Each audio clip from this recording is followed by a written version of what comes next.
Day 18 of taking a photo every single day for 30 days straight.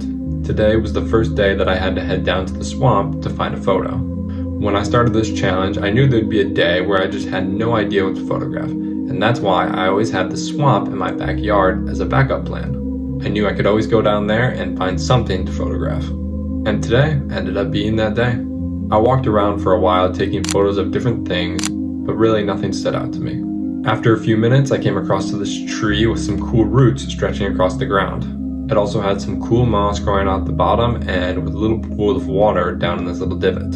I took a bunch of photos of it and eventually ended up with this photo. My dad gave this an 8.2 out of 10. There really isn't anything I dislike about this photo. The composition is solid, the tree roots create some nice lines, and the moss adds a little bit of color that helps break up the otherwise brown scene. I also think the photo is technically well executed with the focus landing where I wanted it to and the exposure looking pretty good. At the same time, there isn't a whole lot that stands out about it either. It's one of those photos that feel more like a good documentation of the scene rather than a photo that immediately grabs your attention. The subject is interesting enough, but doesn't have that extra element that makes it more memorable.